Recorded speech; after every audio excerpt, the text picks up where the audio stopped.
하루 한 번 클릭 클릭 5분 순삭. 호주 정보.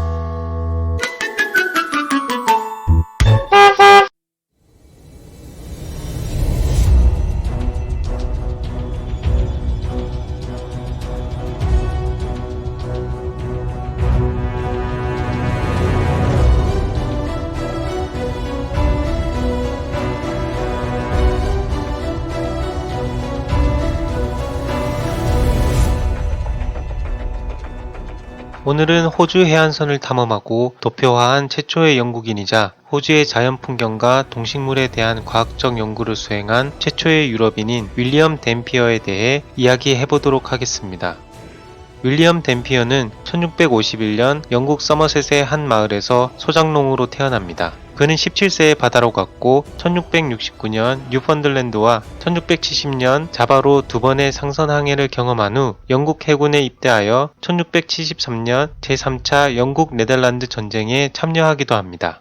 얼마 후 그는 해군을 떠나 자메이카 농장 관리와 멕시코 벌목 일을 했고 1679년 중앙아메리카에서 활동하는 해적선장 바르톨로뮤 샤프의 승무원으로 합류해 파나마의 다리엔 지역 습격과 스페인 선박포획 그리고 페루에 있는 스페인 정착촌을 습격하기도 합니다. 참고로 그 당시 전쟁 중인 국가는 종종 해적이 적의 상선을 공격할 수 있도록 허가함으로써 해군력을 강화하기도 했습니다. 그들은 사실상 국가가 승인한 해적의 사병으로 보복에 대한 두려움 없이 약탈을 즐길 수 있었습니다.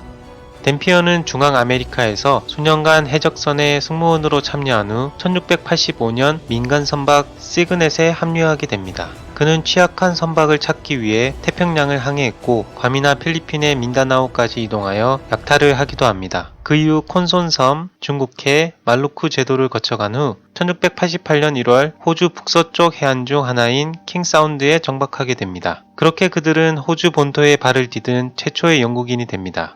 이는 제임스 쿡 선장이 보타니베이에 도착하기 82년 전입니다. 선박은 수리를 위해 3월 12일까지 그곳에 머물렀고 댐피어는 그곳의 동식물과 토착민에 대해 기록합니다.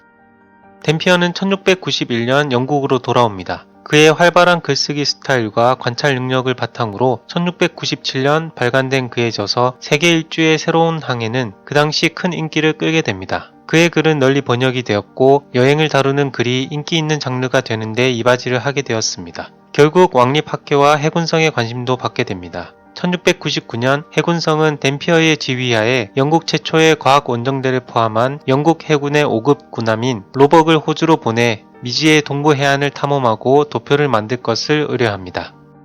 댐피어는 어렵고 위험한 경로인 칠레 남부의 최남단 케이프 혼을 거쳐 호주 동부로 향할 계획이었는데요. 하지만 로벅의 출항 준비가 지연되면서 겨울에 출항을 하게 되었고 겨울에는 그가 계획했던 항로가 너무 위험했기 때문에 남아프리카 희망봉을 지나 호주를 향하기로 계획을 변경합니다. 1699년 8월 6일 더크 하토그 섬에 도착했고 현재 댐피어스 랜딩으로 불리는 곳에 정박했지만 불과 2년 전에 윌리엄 드 블라밍이 남기고 간 백라파는 보지 못했다고 합니다.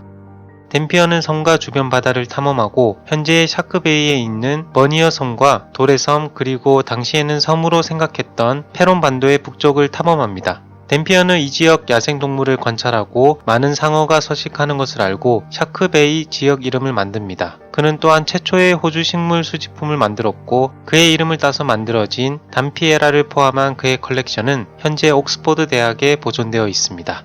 샤크베이를 탐험한 후 댐피어는 북쪽으로 향하는데요. 현재의 댐피어 아키펠라고 라그랑지 베이를 지나며 식물과 조개 등 다양한 생물학적 표본을 수집하고 꼼꼼한 과학적 기록과 일기 등을 작성합니다. 하지만 군함 로벅의 누수와 승무원들의 사기 저하로 인해서 동부 해안의 탐험은 포기하는 것으로 계획을 수정하게 됩니다. 댐피어는 11월 티모르로 향하게 되고 항해 중 뉴기니 북쪽 해안을 지도로 만듭니다. 파푸아 뉴기니 섬의 비스마르크 군도에서 가장 큰 섬인 뉴 브리튼 섬은 이때 댐피어에 의해 명해진 이름입니다.